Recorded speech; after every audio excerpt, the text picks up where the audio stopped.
प्रभु यीशु मसीह के नाम में आप सबको जय मसीह करें। शाम के सुंदर अवसर परमेश्वर हमारे जीवन में दिया। आज परमेश्वर हमारे जीवन की शंकाओं को दूर करने पाए। अनेक विषयों के साथ यदि हम परमेश्वर के सन्निधि में आए तो प्रभु का वचन से हमें उत्तर मिलने पाए। पवित्र आत्मा हमें गाइड करे। पवित्र आत्मा का सानिध्य में हम बैठेंगे। हमारे जीवन को कंट्रोल करने वाला प्रभु की आत्मा है। प्रभु की आत्मा लगातार हमारे जीवन में वास करता है। यदि हम धर्मी है तो परमेश्वर के बुलाए हुए रास्ते में चलते हैं तो जरूर पवित्र आत्मा आपको कंट्रोल करेगा।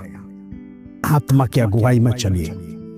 आत्मा जो सिखाता है उसके अधीन में रहकर परमेश्वर के सन्निधि में दिन प्रतिदिन एक और स्टेप आगे बढ़ते हुए, प्रभु की बाट जोड़ते हुए, परमेश्वर के आने की इंतजार करते हुए अब जीवन को बिताना है।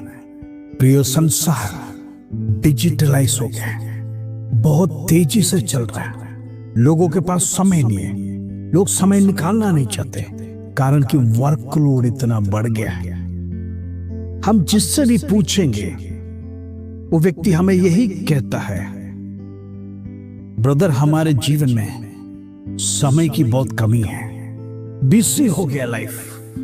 एक रविवार मिलेगा तो भी अनेक बातों की चिंताएं में रहते हैं। कि आज मसीह लोग आराधना में भी चिंताओं को लेकर जाते हैं। चिंताओं को लेकर जब परमेश्वर के सन्निधि में जाते हैं, आने वाला कल किस तरह से मेरा काम करना है, मेरा काम सफलता में होगा, कल का दिन मैं क्या क्या कर सकूंगा, तमाम सवालों के साथ परमेश्वर के चरणों में जाते हैं। उधर भी आपको चैन नहीं है, बेचैनी, मन नहीं लगता है प्रार्थना करने के लिए, आराधना करने के लिए, क्योंकि आपके पास इतने असाइनमेंट्स हैं जो आप कर नहीं पा रहे हैं और आप उसे करना चाहते हैं।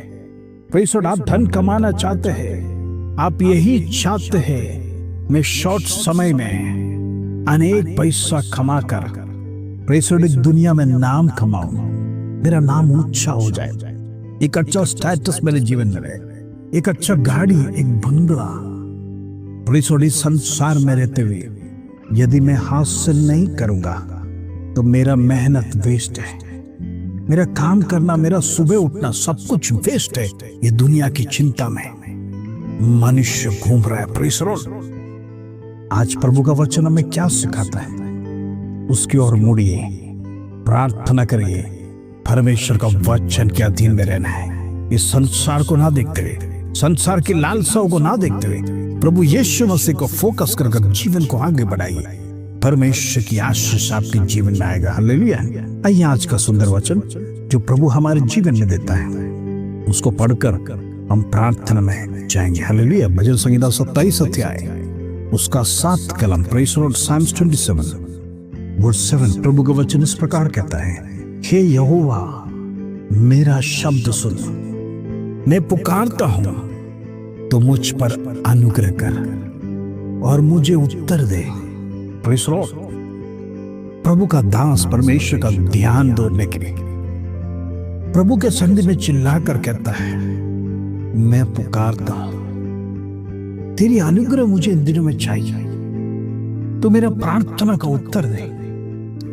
आज आप में से कई लोग अनेक विषयों के साथ परमेश्वर के सन्निधि में प्रार्थना कर रहे हैं। कई सवाल आपके मन में खड़े रहते हुए, यहोवा मेरी प्रार्थना सुन रहा है कि नहीं, मेरा चिल्लाना सुन रहा है कि नहीं। हो सकता है आपने कहा होगा, मेरा गला सूख गया, मेरे आंख सूख गए आंसू के साथ।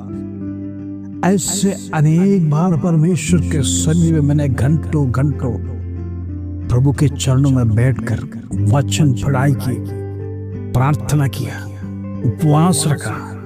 अभी तक उस विषय में कोई हलचल नहीं है। प्रियो, मैं आपसे कहना चाहता हूं, एक डेडलाइन लेकर आप प्रार्थना कीजिए। एक उदाहरण से समझाना चाहता हूं। पास्टर पॉल योंगिचो, जो कोरिया में चर्च है, दुनिया का सबसे बड़ा चर्च है, लगभग 10 लाख या 15 लाख लोग आराधना कर रहे हैं। उस पासवान के जीवन में एक साइकिल की जरूरत के लिए अनेक महीनों से उन्होंने प्रार्थना किया, लेकिन परमेश्वर ने उनका साइकिल स्वीकार नहीं किया उस प्रार्थना को। लेकिन कुछ समय के बाद प्रभु का दर्शन उनके ऊपर आया। तुमने साइकिल तो मांगा, लेकिन कौन सा साइकिल और कौन सा कलर तुम्हें चाहिए वो तुमने स्पेसिफिकली प्रार्थना में उल्लेख नहीं किया, जिसके कारण से मैं दुविधा में हो गया। तुम्हें कौन सा साइकिल दूं? यदि मैं जो साइकिल दूंगा तो शायद तुम्हारी पसंद अलग होगा। प्रभु का दास का गवाही में, पौल योंगिचो के गवाही में, तब प्रभु का दास ने प्रभु से लाल साइकिल के लिए प्रार्थना किया। तुरंत परमेश्वर ने स्वर्ग से उत्तर दे दिया। हमारी प्रार्थना में कहीं ऐसे है, हम सिर्फ मांगते हैं, लेकिन परमेश्वर के सन्निधि में आपकी इच्छा क्या है, किस तरह का परमेश्वर आपके जीवन में आशीष चाहिए, वो आशीष को आप क्लियरली परमेश्वर के सन्निधि में बताते नहीं। और आप ये भी नहीं बताते होगे शायद आपको ये कब चाहिए। सारी बात आप डिटेल में परमेश्वर के सन्निधि में पहुंचाना है। यदि आप डिटेल नहीं देंगे परमेश्वर को, कई बार परमेश्वर भी कंफ्यूज हो जाता है, जो मैं दूंगा आपको पसंद आएगा। जब पौल योंगिचो प्रभु का दास ने प्रार्थना किया, उसके बाद प्रभु ने तुरंत उनके लिए साइकिल दे दिया। आज कई मसीह लोगों का प्रार्थना इस तरह है, क्लियर नहीं है, कॉन्सेप्ट क्लियर नहीं है। गाड़ी के लिए मैं प्रार्थना कर रहा हूं, लेकिन कौन सा गाड़ी आज तक आपने परमेश्वर को बताया? एक घर के लिए मैं प्रार्थना कर रहा हूं, परमेश्वर मुझे घर दे, लेकिन आपने परमेश्वर से कहा नहीं मुझे कितना BHK चाहिए। सिर्फ आप प्रार्थना करो, परमेश्वर मुझे घर दे दे, घर दे दे। प्रभु देने के लिए तैयार है, लेकिन जब प्रभु छोटा देगा तो आप कहेंगे प्रभु आपने मुझे छोटा दिया। यदि प्रभु आपको बड़ा देगा तो प्रभु से आप कहेंगे इतना बड़ा घर में कैसे संभाल सकेगा, खर्चा बढ़ जाएगा।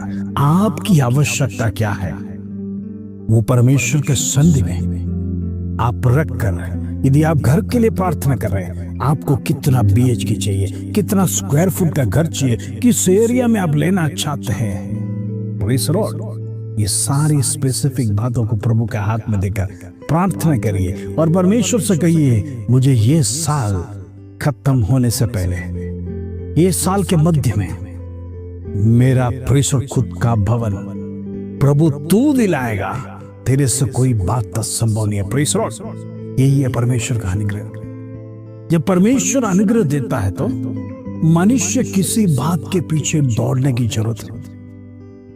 परमेश्वर ऑटोमेटिकली आपकी मेहनत पर आशीष देगा और अनुग्रह देगा। लेकिन कई मसीह लोगों का जीवन कुड़कुड़ाने का जीवन है, परमेश्वर के सन्निधि में मांगते नहीं, लेकिन अड़ोस पड़ोस के लोगों को देखते हैं, उनके पास तो 4 व्हील है, मेरे पास तो साइकिल है, उनके पास तो बंगला है, मेरे पास तो किराए का मकान, मेरा खुद का मकान भी नहीं। वो देखो दिन प्रतिदिन आशीष बढ़ते जा रहे हैं। प्रेषण उनके पास धन की कमी नहीं है, एंजॉय कर रहे हैं, और हम यहाँ पर प्रभु को दिन रात प्रार्थना करते हैं, सच्चा और जीवित परमेश्वर को हम आराधना कर रहे हैं। वो परमेश्वर हमें अभी तक कुछ दिया नहीं। कुछ समय के बाद आप प्रभु को छोड़कर, उनकी गाड़ी को देखकर, उनका बंगला को देखकर ये दुनिया में आप उतर जाएंगे। कमाने के लिए सोचेंगे, धन की लालसा में आप फंसोगे, कैसे मैं शॉर्टकट में धन कमाऊं ताकि मेरे पास भी ये संसार में बंगला हो, गाड़ी हो, एक अच्छा खुद का घर हो। प्रेज़ द लॉर्ड, आप प्रभु से प्राप्त करना नहीं चाहते, ये संसार से प्राप्त करने के लिए आप परमेश्वर के दर्शन को छोड़कर, प्रभु को छोड़कर जब दुनिया में उतरेंगे, याद रखना आप लोन पर लोन लेते जाएंगे, कर्जा पे कर्जा चुकाते जाएंगे। आखिरी में वो कर्जा चुकाने के लिए भी आपको फिर से लोन लेना पड़ेगा। ऐसे अनेक मसीह लोगों का गवाही है, वो डूब गए, टूट गए, बिखर गए।